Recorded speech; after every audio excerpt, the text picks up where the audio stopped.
ഈ അടി നമുക്ക് പോകാൻ പാടില്ല. ഈ അടി കറക്റ്റായിട്ട് ഇവിടെ ഉണ്ടാവണം. അപ്പോൾ ഷർട്ടിൻ്റെ സൈഡിലുള്ള സ്റ്റിച്ച് പോകാതെ തന്നെ എങ്ങനെ ഷർട്ട് ഷേപ്പാക്കാമെന്നൊന്ന് കണ്ടാലോ നമുക്ക്. ഹലോ, ഇതൊരു ഷർട്ട് എങ്ങനെ നമുക്ക് ഷേപ്പാക്കാമെന്നുള്ളൊരു വീഡിയോ ആണ് കേട്ടോ കാണിക്കണേ. ഇതാണ് ഷർട്ട് വരുന്നത്, കണ്ടല്ലോ. ഈ ഒരു ഷർട്ട് നമുക്കിങ്ങനെ ഒരാൾക്ക് ഷേപ്പാക്കി എടുക്കുക എന്നുള്ളതാണ് കേട്ടോ കാണിക്കുന്നത്. താഴ്ഭാഗം നേരെയാണ് ഇത് വരുന്നത്, അപ്പോൾ ഇവിടെ ഷേപ്പ് ചെയ്തെടുക്കണം. അതേപോലെ തന്നെ ഇതിൻ്റെ ബാക്കിൽ ഡക്ക് ഇട്ട് കൊടുക്കണം. അപ്പോൾ ആദ്യം എന്താ ചെയ്യുന്നത് വെച്ചാൽ, നല്ലൊരു വലിപ്പം ഈ ഷർട്ടില്ല, എന്നാലും വലിപ്പം ഏറെ ഉണ്ടതാനും. അപ്പോൾ ആദ്യം ചെയ്യുന്നത് ഈ താഴ്ഭാഗത്തുള്ള ഫുള്ള് കംപ്ലീറ്റ് സ്റ്റിച്ച് അയച്ചെടുക്കുക. സ്റ്റിച്ച് ഫുള്ള് കംപ്ലീറ്റ് അയച്ചെടുക്കണം കേട്ടോ. ആദ്യം ഇനി യൂസ് ചെയ്തിട്ടുള്ളത് ട്രിമ്മറാണ്, കാരണം തുന്നി കഴിക്കുന്ന സാധനം കാണാനില്ല. എന്നും മുങ്ങണ ഒരേ ഒരു മുതലാണ് തുന്നി കഴിക്കുന്ന സാധനം കേട്ടോ. അപ്പം കറക്റ്റായിട്ട് ഇത് ഞാൻ അങ്ങനെ ചെയ്ത് വെച്ചിട്ടുണ്ട്, അതുകൊണ്ട് തന്നെ ഒന്ന് സ്പീഡാക്കാൻ കഴിയും. അപ്പോൾ അത് തുന്നി കഴിച്ചിട്ട് ഞാൻ കാണിച്ചാൽ കേട്ടോ. ഇനി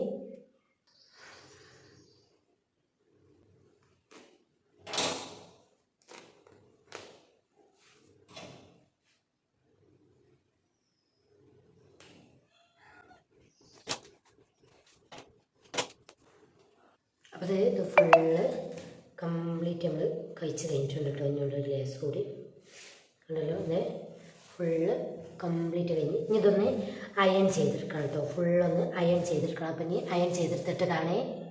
അപ്പോൾ ഇതിനി അയൺ ചെയ്തൊക്കെ എടുത്ത് കൊണ്ടുവന്നു കേട്ടോ. അപ്പം ഇനി കറക്റ്റ് ആക്കാൻ പോകും. അതായത് ഇവിടെ കറക്റ്റ് ഇങ്ങനെ പിടിച്ച ശേഷം നല്ല റെഡിക്ക് പിടിക്കും കേട്ടോ.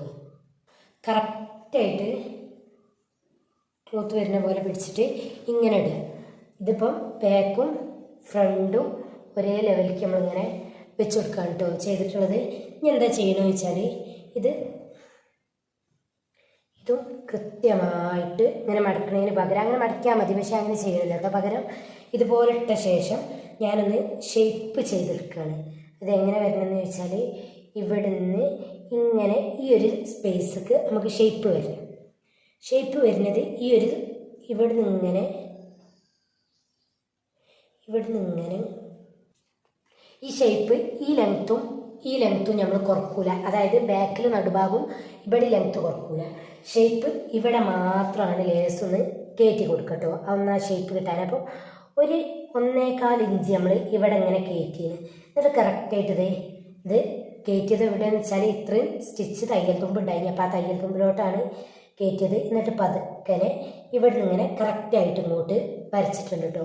ഇനി ഈ കറക്റ്റ് വരച്ച ഈ വരനെ ഇവിടുന്ന് ഇങ്ങോട്ട് ശ്രദ്ധിക്കണേ, ഇവിടുന്ന് ഇങ്ങനെ ഈ ഷേപ്പിലോട്ട് ഇങ്ങോട്ട് ആക്കിയിട്ടുണ്ട്. അപ്പോൾ ചെറുതായിട്ടൊരു ഷേപ്പ് കിട്ടിയിട്ടുണ്ട്. ഇനി ഇത് കറക്റ്റായിട്ട് നമ്മൾ കട്ട് ചെയ്യാം കേട്ടോ. അപ്പം ഇത് കറക്റ്റായിട്ട് നമ്മൾ കട്ട് ചെയ്തെടുക്കാം കേട്ടോ ചെയ്യണേ. ഇവിടെ കറക്റ്റായിട്ട് നേരെ വന്ന ശേഷം ഇവിടത്തോട്ട് ഷേപ്പ് കൊടുത്തിട്ട് കറക്റ്റ് അതേപോലെ തന്നെ ബാക്ക് പാർട്ടി ഒന്ന് കട്ട് ചെയ്തെടുക്കുക. അപ്പോൾ കറക്റ്റായിട്ട് ഇതൊരു ഇവിടേക്ക് മാത്രം ഷേപ്പ് ചെയ്തിട്ടുള്ളൂ കേട്ടോ. കറക്റ്റായിട്ട് തന്നെ ഈ ഒരു സ്പേസിലോട്ട് മാത്രമേ നമ്മൾ ഷേപ്പ് ചെയ്ത് കൊടുത്തിട്ടുള്ളൂ കേട്ടോ. ചെറുതായിട്ട് ഇവിടെ നിന്ന് കട്ടിങ്ങിന് ചെറിയൊരു ഇഷ്യൂ വന്നിട്ടുണ്ടെങ്കിൽ നമുക്ക് സ്റ്റിച്ച് ചെയ്യുമ്പോൾ ഓക്കെ. ഇവിടെ മാത്രമേ ഷേപ്പ് വന്നിട്ടുള്ളൂ. അപ്പം ഇനി ഞാൻ കാണിച്ചത് എങ്ങനെ വരുന്നതെന്ന് കേട്ടോ. ഇതാ കണ്ടല്ലോ, വലിയ ഇതൊന്ന് ജസ്റ്റ് ഷേപ്പാക്കുക മാത്രമേ കുപ്പായം ചെയ്തിട്ടുള്ളൂ കേട്ടോ.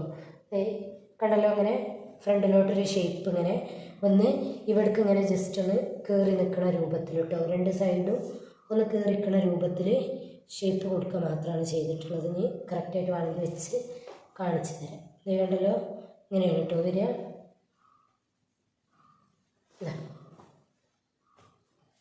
കറക്റ്റ് ഇതുപോലെ കറക്റ്റ് ചെയ്തെടുത്തിട്ടത് ഇതിലെന്തെങ്കിലും വ്യത്യാസം ഉണ്ടോ എന്നുള്ളത് നമുക്കിങ്ങനെ വെച്ച് നോക്കിയാൽ മനസ്സിലാവും കേട്ടോ.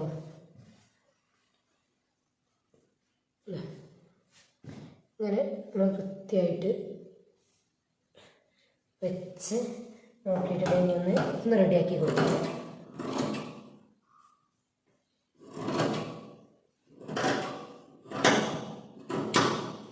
ഓക്കെ, ഇനി ഇത് സ്റ്റിച്ച് ചെയ്യാണ് വേണ്ടിയ അതിൻ്റെ മുന്നേ ബാക്ക് പാർട്ടിൽ നല്ലൊരു ടെക്ക് ഇട്ട് കൊടുക്കണം.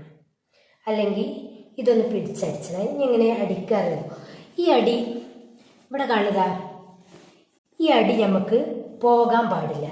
ഈ അടി കറക്റ്റായിട്ട് ഇവിടെ ഉണ്ടാവണം. കറക്റ്റായിട്ട് ഈ ഒരു അടി ഉണ്ടല്ലോ ഷർട്ടിന് ഇവിടെ വരുന്നത് കാണുന്നുണ്ട് എന്ന് വിചാരിക്കണം കേട്ടോ. ഇത് ഈ സൈഡിൽ വരുന്നത്. ഈ അടിമക്ക് ഇതിങ്ങനെ കയറി നിർത്തിയിട്ട് നമ്മൾ അടിച്ചു കൊടുക്കുക കേട്ടോ ചെയ്യുക. ഇങ്ങനെ കയറ്റി നിർത്തിയിട്ട് ഇങ്ങനെ കറക്റ്റായിട്ടൊരടി, അത് പുറത്തു കൂടിയല്ല കൊടുക്കുക. ഈ കയറ്റി നിർത്തുന്നത് കണ്ടല്ലോ, ഇങ്ങനെ കറക്റ്റായിട്ട് ഇവിടെ വരുന്ന ഈ അടിമ കൂടെ കറക്റ്റായിട്ടത് കയറ്റി നിർത്തി ഇങ്ങനെ അടിച്ചു കൊടുക്കുക. എന്നിട്ടാണ് താഴ്ഭാഗം മടക്കിയെടുക്കുക. അതേപോലെ തന്നെ ഈ ഭാഗത്തും ബാക്കിലും അങ്ങനെ കയറ്റി നിർത്തിയിട്ട് ഈ അടിമ കൂടെ കറക്റ്റായിട്ട് അടിച്ചു കൊടുക്കുക. അപ്പം ഈ സ്റ്റിച്ച് ഉണ്ടല്ലോ, ഈ സ്റ്റിച്ച് പോകത്തില്ല. ഈ സ്റ്റിച്ച് കറക്റ്റായിട്ട് ഇവിടെ ഉണ്ടാവും.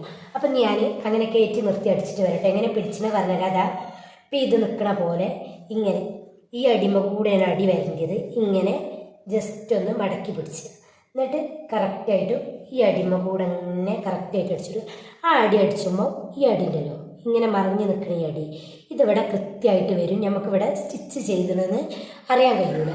അപ്പം ഞാൻ അങ്ങനെ സ്റ്റിച്ച് ചെയ്തിട്ട് കാണിച്ചു തരാം. അപ്പോൾ ഇത് സ്റ്റിച്ച് ചെയ്തിട്ടുണ്ടോ, അതാ കാണിച്ചു കേട്ടോ. കേട്ടോ കണ്ടല്ലോ, ഇങ്ങനെയാണ് സ്റ്റിച്ച് ചെയ്തത്. പക്ഷേ ഈ സ്റ്റിച്ച് ഇതാ ഇത് ഉള്ളിലേക്ക് ആക്കിയിട്ട് അപ്പം ഇവിടെ മറിച്ച് വരുമ്പോൾ കറക്റ്റായിട്ട് ഇത് ആ സ്റ്റിച്ച് ഇവിടെ കാണും കേട്ടോ. അത് കാണിച്ചിരുന്നാണ്ടല്ലോ, ആ സ്റ്റിച്ച് ഇവിടെ നിന്ന് ഒരു അനക്കും അങ്ങോട്ടും ഇങ്ങോട്ടും ഒന്നും മാറിയിട്ടുണ്ടാവില്ല. ഇതേപോലെ കറക്റ്റ് ഓടുവാണ് കാണിച്ച് ഇതേപോലെ കറക്റ്റായിട്ട് ആ സ്റ്റിച്ച് കാണും കേട്ടോ. അതുകൊണ്ടല്ലോ ഇങ്ങനെ ഇനി ഇവിടെ നിന്ന് ഇങ്ങനെ അയൺ ചെയ്ത് കൊടുത്താൽ അത് കറക്റ്റായിട്ട് നമുക്ക് കിട്ടുകയെ. അപ്പം ഇനി തായ്ഭാഗമാണ് സ്റ്റിച്ച് ചെയ്യാൻ പോണത്. അപ്പോൾ തായ്ഭാഗം ആദ്യം ഒരു മടക്കിട്ടിട്ട് ഫുള്ളായിട്ട് സ്റ്റിച്ച് ചെയ്തെടുക്കുക. അതിന് ശേഷം രണ്ടാമത്തെ മടക്കിട്ടിട്ട് ഒന്നുകൂടി സ്റ്റിച്ച് ചെയ്യുക കേട്ടോ. അങ്ങനെയാണ് തായ്ഭാഗം സ്റ്റിച്ച് ചെയ്തെടുക്കുക. അപ്പോഴത്തെ ഇതിൻ്റെ വക്കൊക്കെ സ്റ്റിച്ച് ചെയ്തെടുത്തിട്ടുണ്ട് കേട്ടോ. ഇതൊന്ന് അയൺ ചെയ്ത് കൊടുക്കുക മാത്രം ചെയ്താൽ മതി. അപ്പോൾ നല്ല നീറ്റായിട്ട് കിട്ടും കേട്ടോ. അപ്പോൾ ഇത്ര പണിയുള്ളൂ ഒരു ഷർട്ടൊക്കെ നമുക്ക് ഷേപ്പ് ചെയ്യാൻ. ഇനിയിത് ഫ്രണ്ട് വയറൊക്കെ ഉള്ളവർക്കാണെന്ന് വെച്ചെങ്കിൽ ഫ്രണ്ട് ഇങ്ങനെ തൂങ്ങി നിൽക്കേണ്ടത് തോന്നുകയാണെന്ന് വെച്ചാൽ ബാക്ക് ഇങ്ങനെ തൂങ്ങി നിൽക്കേണ്ടത് തോന്നുകയാണെന്ന് വെച്ചെങ്കിൽ ഈ രണ്ട് സൈഡിലും ഉണ്ടല്ലോ ഓരോ ടെക്ക് ഇട്ട് കൊടുത്താൽ മതി കേട്ടോ ബാക്കിൽ. അപ്പം അത് കറക്റ്റായിട്ട് കിട്ടും. അപ്പോൾ ഇത് ഇട്ട് നോക്കിയിട്ട് ടെക്ക് ഇടണോ വേണ്ടെന്ന് നോക്കിയിട്ട് മാത്രമേ ഞാൻ ചെയ്യുള്ളൂ. അപ്പോൾ ബായ്, അടുത്ത വീഡിയോയിൽ കാണാം. ഈ വീഡിയോ ഇഷ്ടപ്പെട്ടെങ്കിൽ ലൈക്ക് ചെയ്യുക, ഷെയർ ചെയ്യുക, കമൻറ്റ് ചെയ്യുക. എന്തെങ്കിലും ഡൗട്ടോ കാര്യങ്ങളോ ഉണ്ടെങ്കിൽ കമൻറ്റിലൂടെ ചോദിക്കട്ടോ. അപ്പോൾ ബായ്.